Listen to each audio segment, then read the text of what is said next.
I never thought one day would come in history when we would elect our own dictators.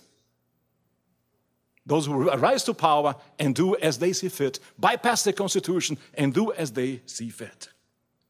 In Aosta, Pope Benedict gave an address to about 140 priests, an impromptu address, and he said this, quote, "The great churches seem to be dying, especially in Europe and in Australia, but not so much in the United States," unquote.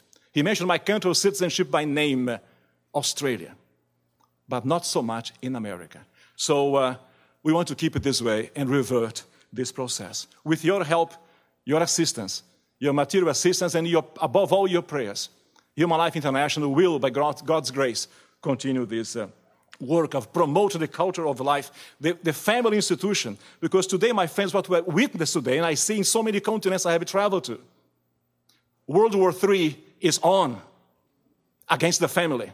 Every single government of the world is influenced or is pushed into influencing the culture of death to cull humans, reduce mankind. The very first commandment that God gave to mankind was be fruitful and multiply, would do exactly the opposite, the culture of Satan. We must, my friends, remove the curse that is upon this nation. Roe versus Wade was a curse upon America. And today we are promoting that curse, I say we metaphorically, all over the world. It's time to reconquer. We have seen our work all over the world is David against Goliath. But David, Goliath, plus divine grace, we can do a thing or two. Huh? I'd like to quote Pope John Paul II when he addressed the youth of Spain in 1981. And this has been our message all over the world, to tell the gospel of life with clarity. John Paul said this, quote, "We must learn to think, speak, and act in accordance with the evangelical simplicity and clarity. Yes, yes, no, no.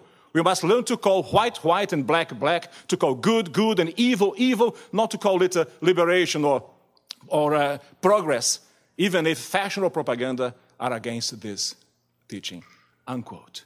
This phrase, I think, should be written on letters of gold on white marble in every school and university of America, especially Notre Dame. Now,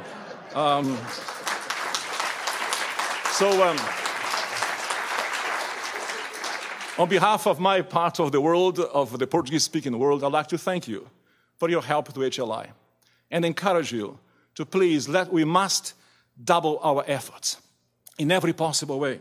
Because this march we are going to take part today is no longer an American phenomenon. Now it's a march for life of the whole world.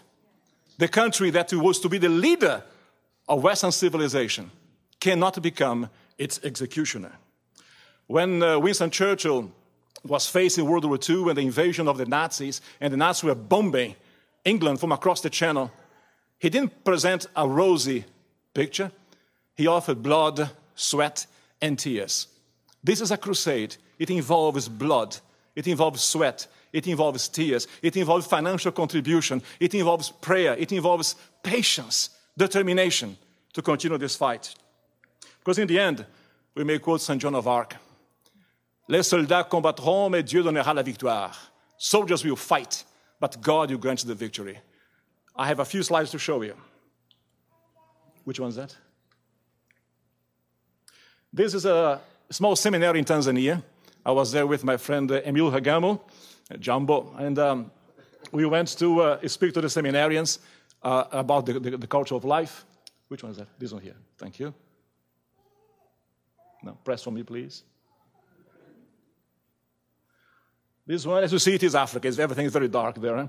That was in Mozambique, giving talks in the houses of friends. And this in Brazil, in a seminary, about 120 seminarians attending a talk on the culture of life, and plus 4 bishops hiding in the back who wanted to see what was up. And this here, when I was in East Timor, in Asia, this is the room of the parliament of East Timor.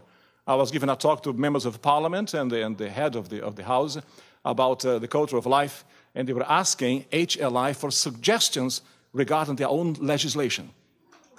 So, with the help of God, our Lord, divine grace, our Lady of Guadalupe, and your assistance, we can put up a good fight.